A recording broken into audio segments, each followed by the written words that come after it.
Okay, hi guys, so this is going to be a very relaxed and well, not really relaxed, but a very quick and casual June wrap-up because I have to leave for the airport in like 20 minutes and I'm going to be gone for a month, so I'm going to try my hardest to post on this channel, but if I take a little bit of a leave, that's why. I do have a couple videos that should be going up this week. It is July 1st at the time that I'm filming this, so this will probably go up before the video that I filmed yesterday, and then I might film a Powell's bookstore like video and then haul at the end of it, so just kind of keep your eye out for those. I might not, I might chicken out, but I might, so just stay tuned and please be patient with me. As I said, I have to leave in the airport in 20 minutes. My mom's not here to take me yet. She is my ride. It's not me being dependent, even though I am. Anyways, my ride's not here and I have 10 books to talk to you guys about. So I'm going to talk to you all about the books that I don't have with me physically first. So the first one is The Way I Used to Be, and I believe I gave this 4 out of 5 stars by Amber Smith.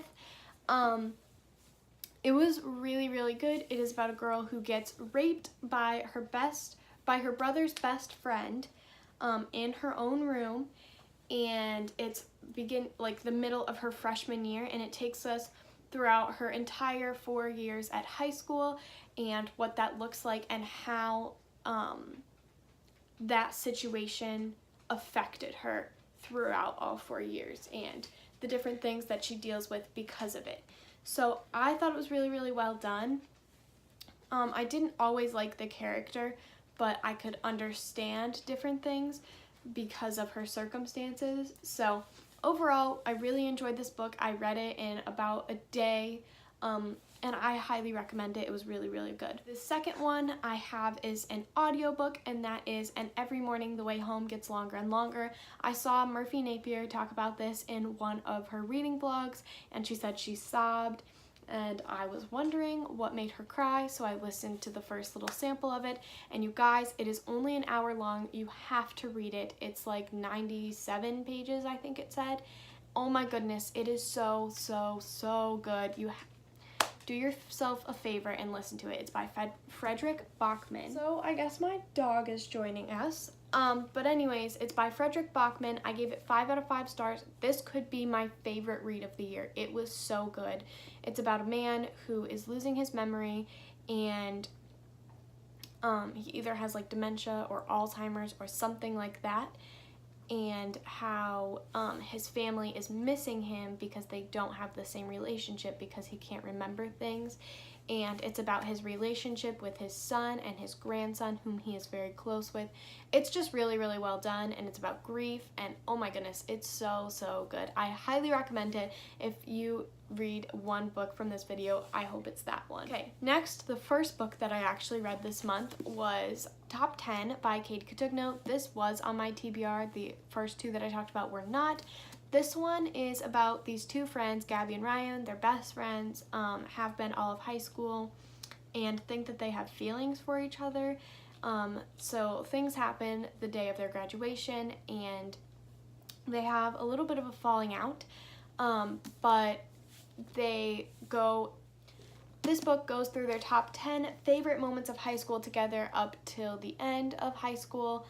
It's not in chronological order, so it's not linear or anything. It goes with the graduation day, then to something in freshman year, then sophomore year, then freshman year again, and then their junior year. So it's all out of order, but it's really, really good. I thought it was okay. It wasn't what I was expecting, so I didn't enjoy it as much, so I gave it a 3 out of 5 stars.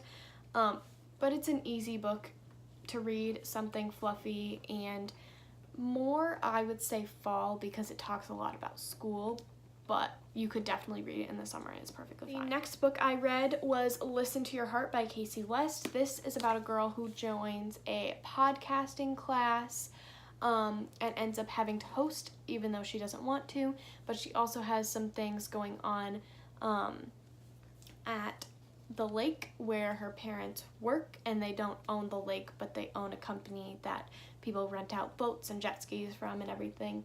And then the boy that she likes keeps calling in to this podcast anonymously, but she knows it's him, but he doesn't know that she knows. It's all very cute. I gave this 5 out of 5 stars. It was definitely my favorite Casey West book. It doesn't deal with anything overly heavy in here, but I still really, really loved this.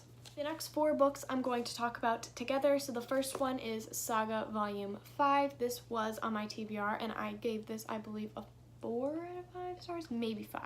I don't remember. The next one was Saga Volume 6. This one I either gave 4 out of 5. They were all either 4 out of 5. But I really enjoyed that one, obviously. And then I have Saga Volume 7 and Saga Volume 8.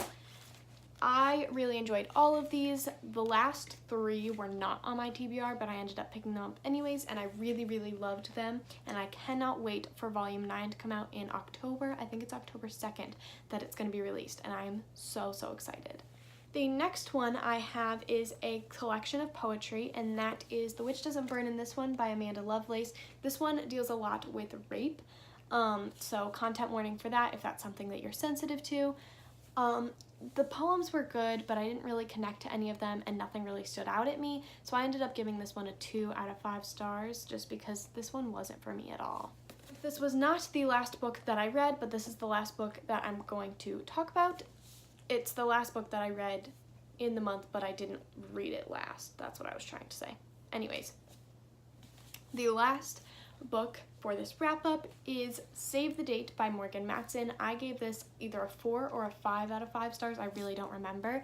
This is about Charlie Grant, whose sister is having her wedding at their house this upcoming weekend, and all of her family is going to be back in town, and it's been a while since that happened, since they're all older, and she uses her sister's wedding to kind of push things that she doesn't want to deal with off to the side, such as making a decision about college, amongst other things.